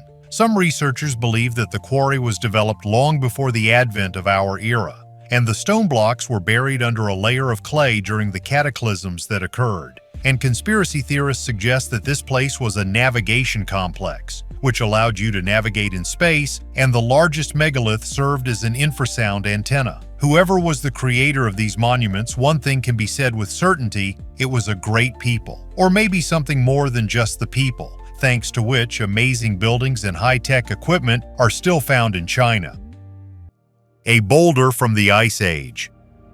Brendan Dudas, a 31-year-old teacher from Indianapolis, decided to remove a boulder that was blocking his lawn from mowing. He started digging and realized the boulder didn't end there. He carried out the soil in buckets and filmed the process on TikTok. The video went viral, garnering over 9 million views. The advice to call a crane proved to be accurate. Only with the help of a crane did it become clear that the boulder weighed over 10.3 tons. Dudas estimates that it could be 10,000 to 15,000 years old, the time of the last ice age. He kept the boulder and made it the focal point of his yard. He surrounded it with smaller rocks, added mulch and soil, and planted native plants. He says he plans to install lighting. Thus, the giant Ice Age boulder has become a local landmark. In an interview with People, he admitted that working with the boulder forced him to renovate the entire property. And according to neighbors, this has inspired others to take care of their yards. From a geological perspective, it's simple. A glacier once deposited the stone, and the soil gradually concealed it over many years. From a human perspective, this is a rare case where a problem becomes an excuse to clean up and leave a mark.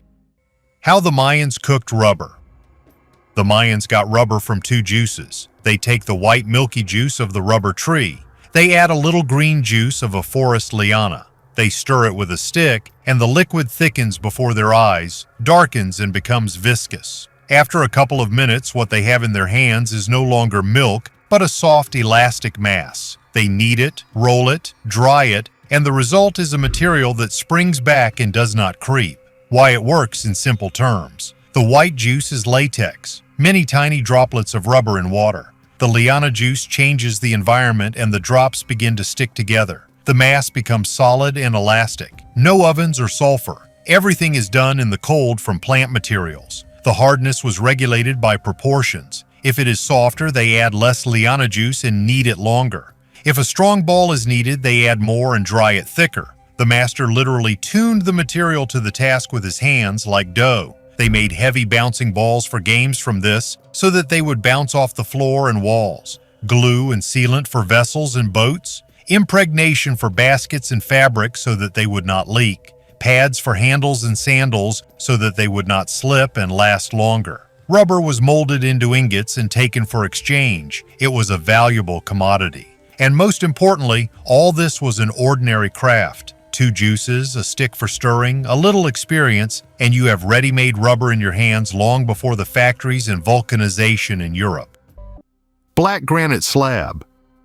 Heracleion, once one of the greatest ports of ancient Egypt, disappeared under the sea after a devastating earthquake in the 1st century BC. Its existence was long considered a myth until French archaeologist Frank Godot discovered the lost city in the early 2000s in Abu Qir Bay, off the modern coast of Egypt. The most striking find was a massive black granite slab on which the name of the city and details of its connection with the ancient Egyptian gods were carved. Along with the slab, archaeologists found dozens of sunken ships, remarkably well-preserved statues, temples, and many artifacts, including jewelry, coins, and personal belongings of residents. Excavations are ongoing, and each discovered object sheds light on the role of Heracleion as a vital center of trade and religious life. The city, submerged in the sea abyss, remains a reminder of how natural disasters can forever change the course of history.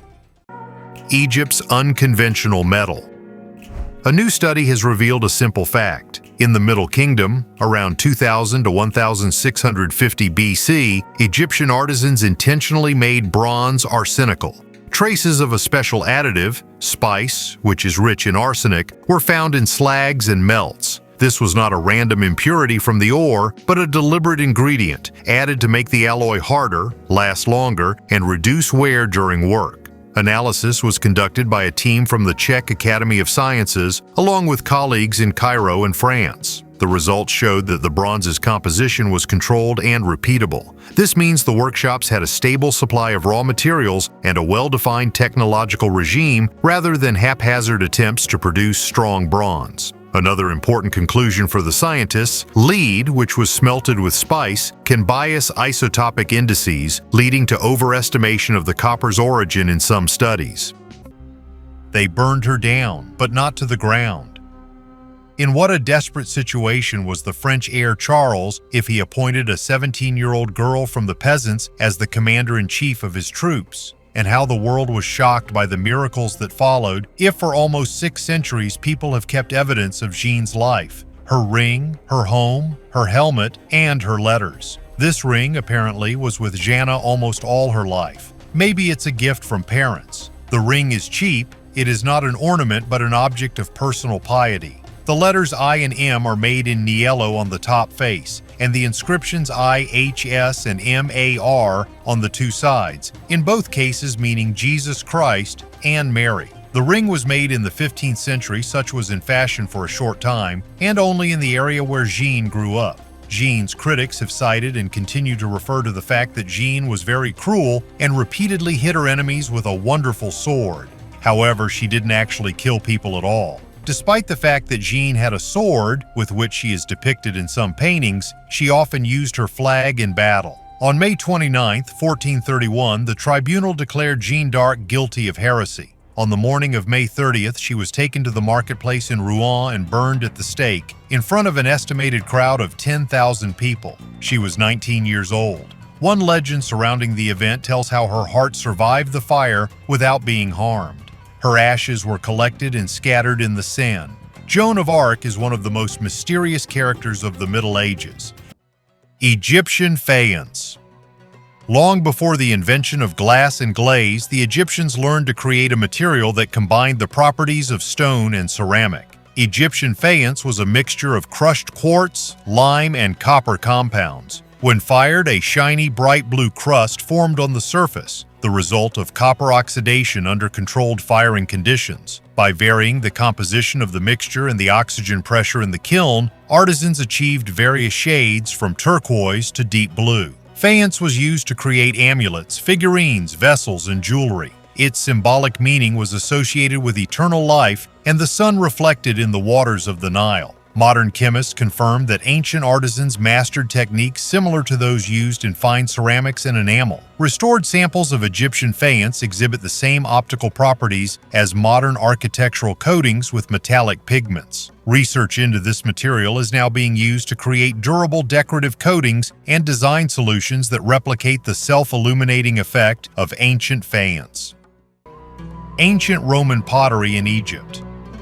Archaeologists have discovered an ancient pottery workshop in Alexandria dating back to the beginning of the Roman period. Many fragments of round vessels, coins, figurines, and even a ritual room were found in it. Ancient workers primarily used the site to make amphoras, two-handled, narrow-necked vessels that were commonly used to store and transport goods such as oil and grain, according to researchers at Oxford University's Classical Art Research Center.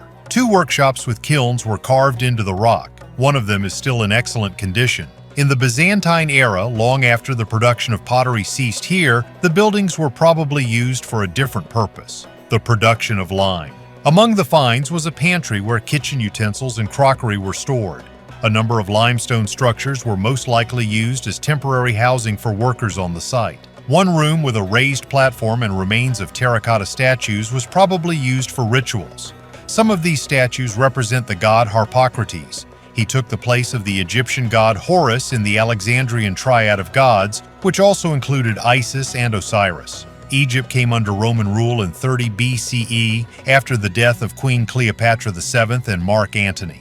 After the conquest, Egypt became a prosperous Roman province that supplied the rest of the Roman Empire with a variety of goods, including pottery.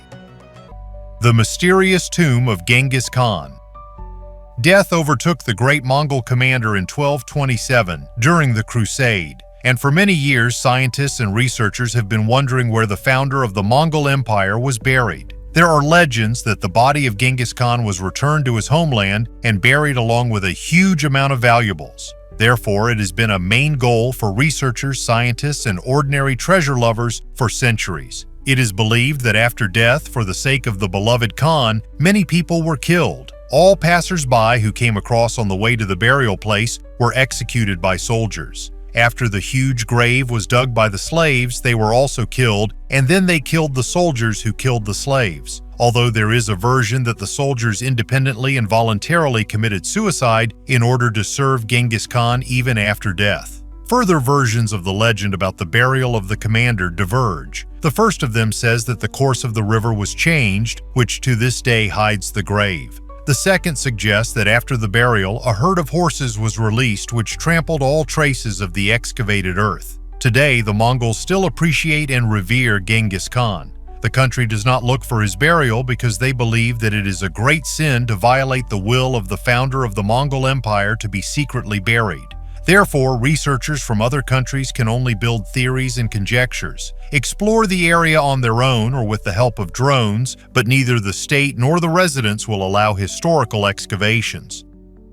Clay plate with Homer's Odyssey.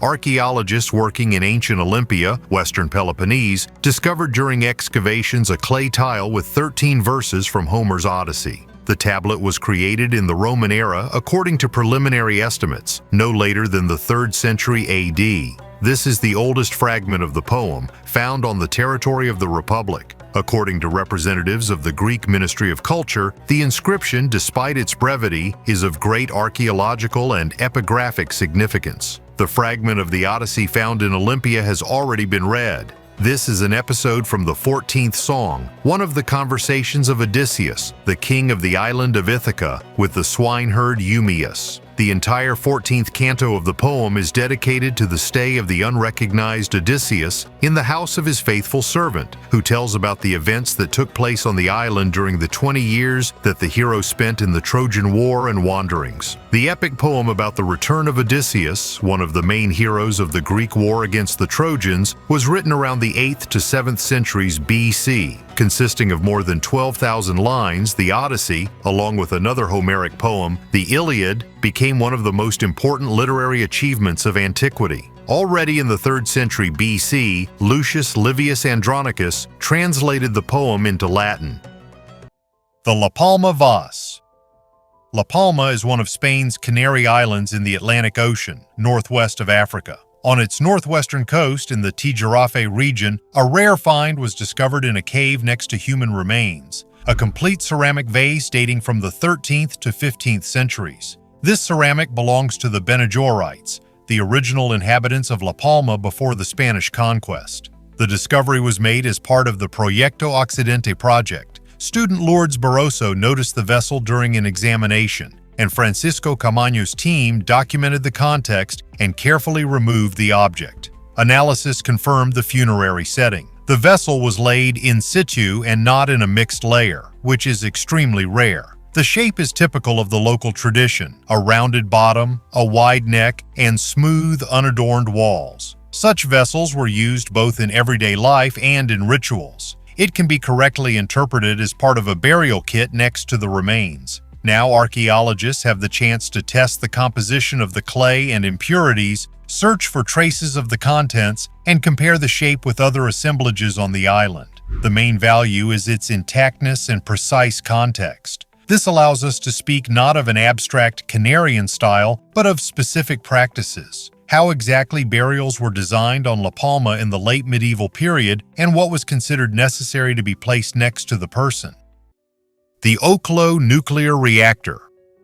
Gabon, 1972. A laboratory in France receives a batch of uranium ore and notices something strange. The important isotope uranium-235 is depleted by half, as if the fuel had already burned out. The news spreads around the world with the shocking information that an ancient nuclear power plant is hidden under the African jungle. Scientists rush to the site and drill dozens of wells. The picture is unexpected but earthly. 2 billion years ago, a rare combination of conditions was found here.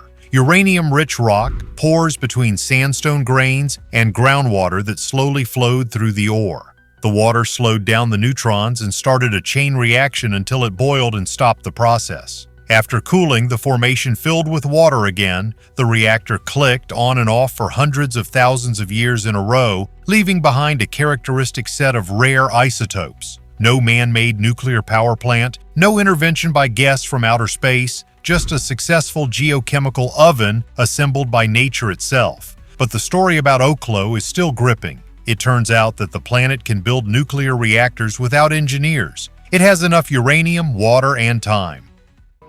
Matriarchy in Crete.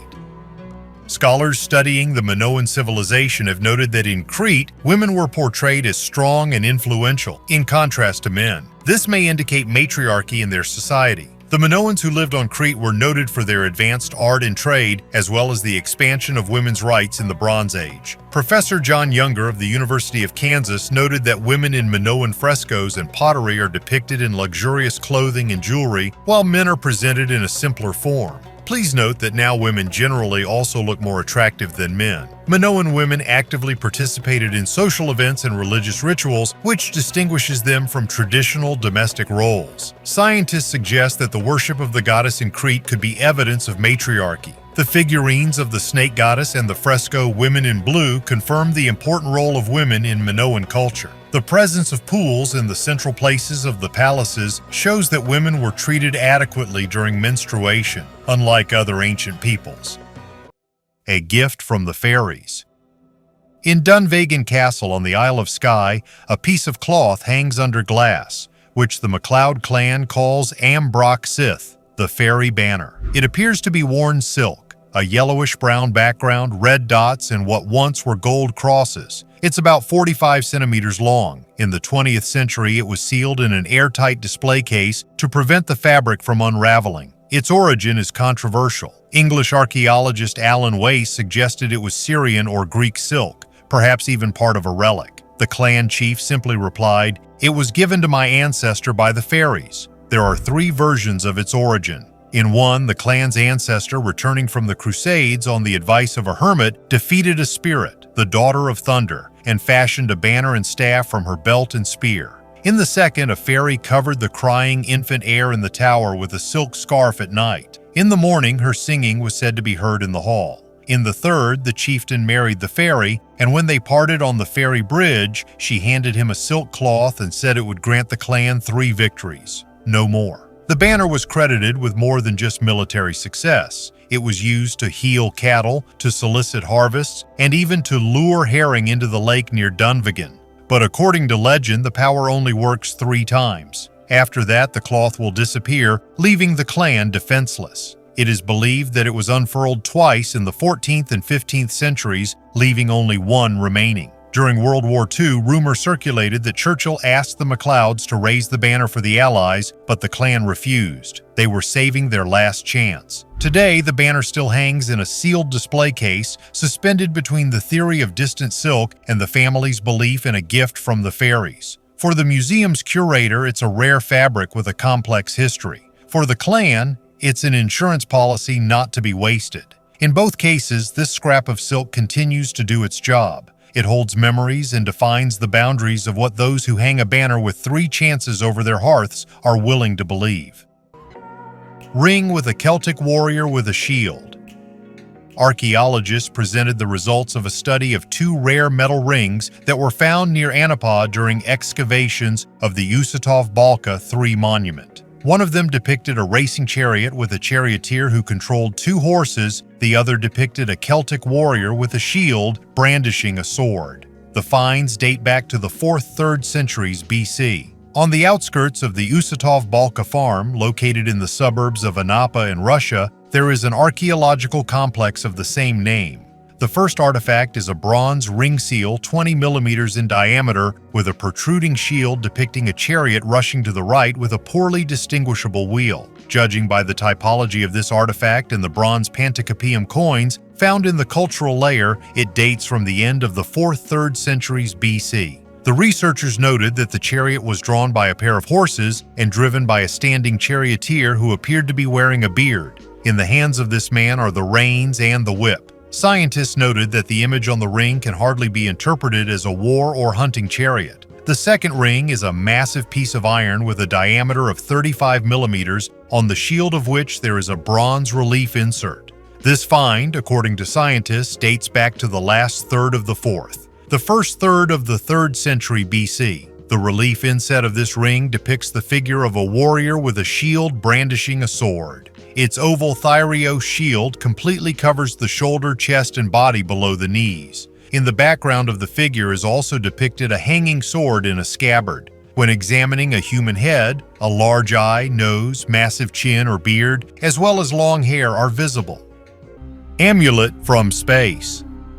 Turkish archaeologists have discovered a 4,700-year-old meteorite iron amulet. This artifact, found in an early Bronze Age burial in Asia Minor, is considered the oldest such find in the region, the dating of which has been accurately established. The amulet was discovered in the Kisik-Servi burial ground located in southwestern Turkey. The item lay in a pithos, a large clay vessel used for burials. Today, the earliest recognized meteorite iron artifacts are beads from Egypt found near the site of El Gurza and dated to 3300 BC. Also known are finds from the Orenburg region in Russia, where in a Yamnaya culture mound, archaeologists discovered a knife, a chisel, and an adze plane dating back to 2700 BC during excavations in Kesik-Servi. In addition to the amulet, burials with rich funerary attributes were found, which indicates the high status of the deceased. Analyses confirm that the iron of the amulet is indeed of meteorite origin, which further increases its historical and scientific value.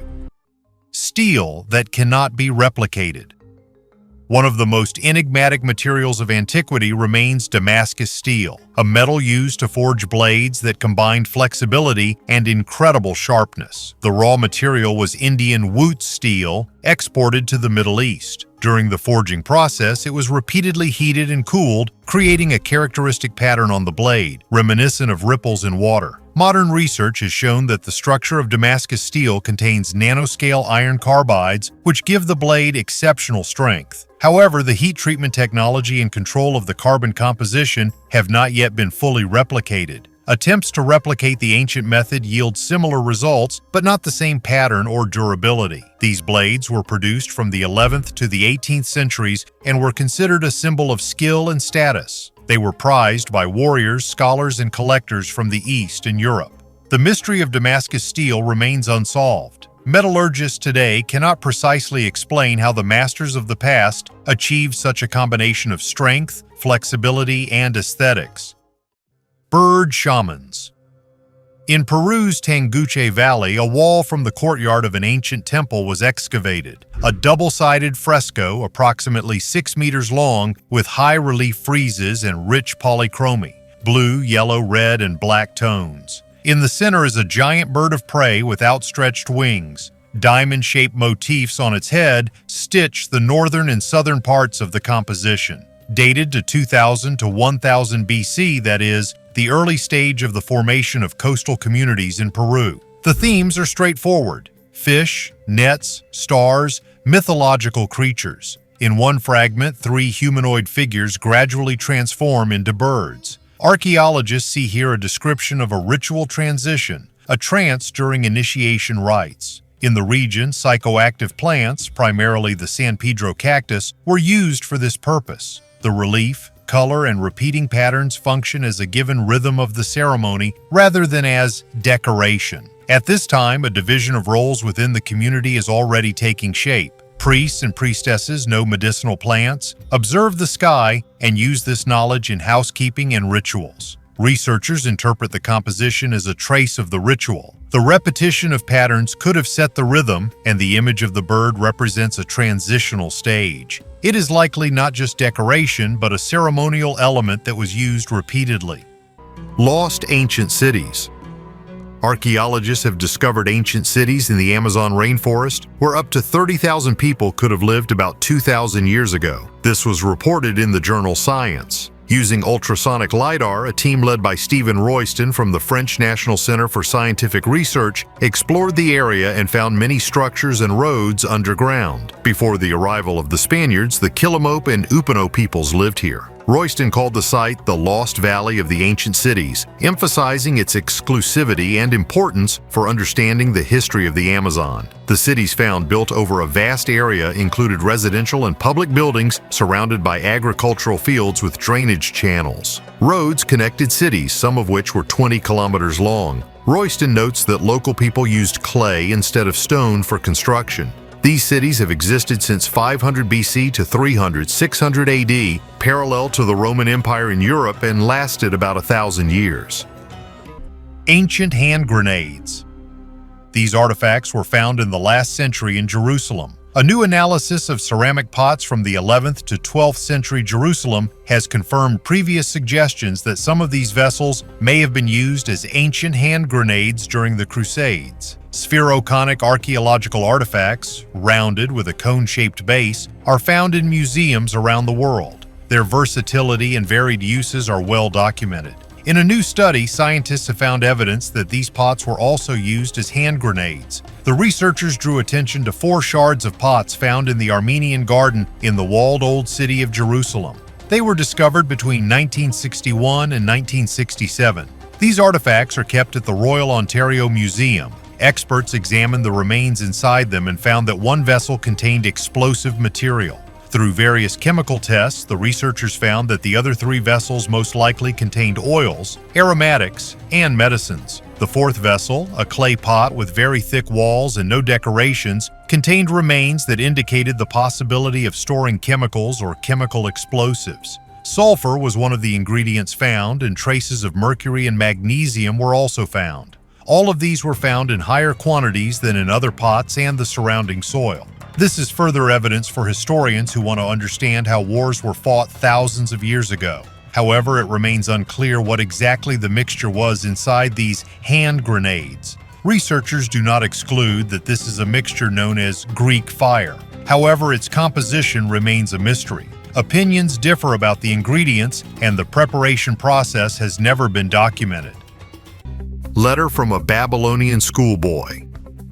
A tablet written by Idin Sin for his mother Zenu in the city of Larsa in the 18th century BC is a unique testimony to the reign of Hammurabi. This artifact, housed in the Louvre Museum in Paris under the number TCL 18111, is written in Akkadian. Idin Sin expresses disappointment in a letter to his mother over the quality of the clothes she sent him. He compares his clothes to those of his peers and repeatedly tries to make his mother feel guilty, hoping that she will send him a new outfit. Idin Sin writes, "May the gods Shamash, Marduk, and Illabrat protect you for my sake. The clothes of the young people here are improving every year, and you are allowing mine to become worse. You made me bad clothes, although the son of Adad Idin, the son of my father's assistant, has 2 sets of beautiful clothes. Despite the fact that you are my birth mother and he was just adopted, his mother loves him, but you don't." This letter shows that the problems and experiences of teenagers have remained the same for thousands of years, despite changing eras and cultures. What's wrong with the dates? In 2020, a team of researchers from Harvard and the University of Helsinki published a paper showing that radiocarbon dating for the period from 3000 to 1000 BC contains a systematic error of up to 200 to 300 years due to fluctuations in solar activity. This means that many objects we consider younger may actually be significantly older. In 2018, the journal Nature published data from Greenland ice cores that recorded sharp spikes in beryllium-10 and carbon-14 concentrations, indicating catastrophic events occurring around 2200, 1600, and 1200 BC. These dates precisely coincide with the collapse of civilizations, the disappearance of technologies, and the collapse of cultural traditions around the world. And in 2022, sedimentary rock analysis conducted in China, Turkey, and South America revealed synchronous layers of destruction caused by sharp cold snaps and droughts that lasted not decades but generations. These events are officially recognized, documented, and published, but they are never linked to the loss of knowledge because that would force us to admit that technologies disappeared not randomly, but en masse and synchronously. If we combine this data with what we've seen so far, it becomes clear. Technologies didn't disappear one by one. They vanished in whole layers, and each time humanity began anew, no longer knowing what it was once capable of doing better. And here arises an inescapable question. What if we're living not after the first civilization, but after the 5th or 6th, simply calling the past primitive because we don't remember who we were before? If you enjoyed this video and would like me to dig deeper, let me know in the comments below. Thanks for watching to the end. Bye, everyone.